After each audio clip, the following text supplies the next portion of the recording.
So we all know I'm absolutely cracked at Fortnite.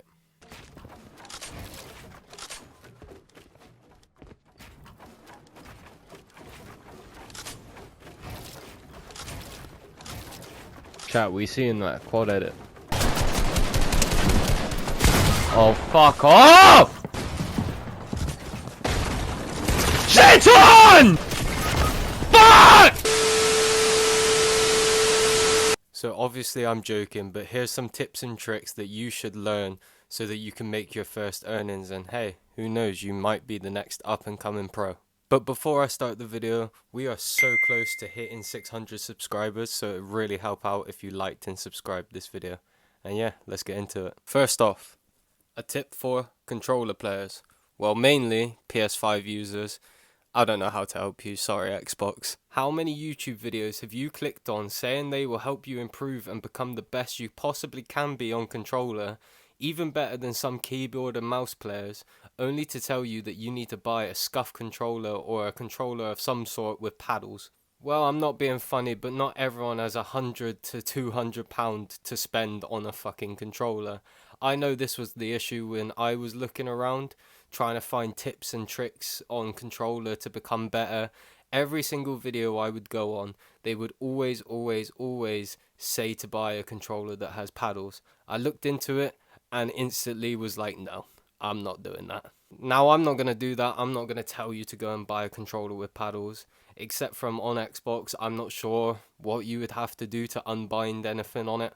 Because on the PlayStation, what I use to edit is left stick. I use left stick edit. And my sprint is actually this. Is the main big button there. That's what I used to use when I was playing on controller. And all I did is I put my map over onto the right analog stick. I'm not 100% sure what you would be able to do on Xbox. If you press that button there, the home button, you're just going to get sent to the home. So I'm not too sure what you would have to do, what button you would have to bind. But PlayStation players, this is what you should be doing. As all you got to do is literally move your thumb there to sprint. And I mean, realistically, you shouldn't be sprinting too much, because I learned the hard way that I was sprinting way too much during build fights. The only time it would be really necessary to do a sprint jump is if you're doing a side jump of some sort that requires you to sprint. But realistically, this setup here is so good because it's literally you're moving your thumb the tiniest bit. You don't need to press the fucking middle of the controller. All you got to press is literally there. That's all you got to do. So that's my tip for the PlayStation controller players. I'm sorry, Xbox, I really don't know what you would have to do. But realistically, your best bet is just switching to keyboard and mouse. I'm not saying go out and spend thousands on a PC. I'm saying just buy a little basic keyboard and mouse. I've done the same. I bought a keyboard and mouse off of Amazon, and it didn't cost me anything realistically. It cost me about 25. Actually, it was a present, but even still. I know it's going to be frustrating. I'm getting frustrated still trying to learn. I've got a video down below in the description if you want to check out. That was my first 4 days. Here's a little game. Every time I say confident in that video, you take a shot if you're of legal drinking age. Highly recommend switching to keyboard and mouse. Most professional players play keyboard and mouse. You can go far playing on controller, but majority of pro players are on keyboard and mouse, so I highly recommend that you switch. Obviously, people are going to tell you, oh, well, 60 FPS on console, this like this. You don't need more than 60 FPS to be good at the game. As long as your mechanics are good, you're all good. But yeah, switch to keyboard and mouse and just relearn everything. It's going to be hard, but stick to it, because in a year's time, I'm going to be showing my full progression from switching from controller to keyboard and mouse. So stay tuned for that, guys. When editing down onto someone, use this method, as you'll have a great right hand peek onto their feet, sometimes even their head, and they won't even be able to see you. This is from the enemy's POV. As you'll see, they won't be able to see you whatsoever, and it gives you a brilliant right hand peek. So when editing down, use this technique. When boxing somebody, stand on the right side of the window, as you'll still be able to reach across and get the full box. This decreases the chance of it being a 50-50. So remember to stand on the right. This goes for any other edit like a peanut butter. This is the enemy's POV. As you can see, they can't see you and you have a great right hand peek onto them. When a fresh wall is placed, shoot it and then pickaxe it. This is a lot quicker than it is to just double pickaxe it. Here are some maps that I highly recommend you guys check out. There's two for mechanics. One's by Reisshubs, it's his training hub. This is really good. It helps you out with all the different piece control mechanics and that. You've got this one, 2v2. There is a 1v1 game mode as well, but it'll put you against real players and you can try out all the new skills that you've learnt. And then mechanics training v4 is what I used when I first started my KBM journey. In the background, I'm showing you a video by Reisshubs showing Thomas HD in a solo cash cup. I'm just showing you this video because it just shows that you don't need to know how to quad edit. You don't need to learn all these different fast techniques. You don't need to do anything too flashy. That's all I'm trying to say here realistically. And this is a really good breakdown of what you should do. Simple mechanics. As you can see, he makes a nice little flashy entry, but he soon realizes the enemy's heading away from him. All he does is he hops back out of his box, continues on, does a nice little side jump, pumps, and then blocks the enemy's pump. Here he shows that he knows this is where he's going to go, so all he has to do is cone it off and then get a nice little pump play. It's really simple. Anybody can do this. I'll leave the full video in the description. Highly recommend his content. Please excuse the very poor background gameplay that I'm about to show you. But here's a few other things that you could do. I highly recommend surrounding yourself with players that are much better than you. Don't just stick with people that are in your rank or like same skill based as you won't learn anything. Sticking around better players always will make you better. Also, knowing what your role is essential to becoming a pro. Are you dropping the most elims and W keying everyone in sight? Then you're the fragger of the team. Or are you the one calling the shots, calling the rotates, making sure everyone's medded up, got shield? Then you're the IGL of the team. Another thing you shouldn't do is just purely play creative.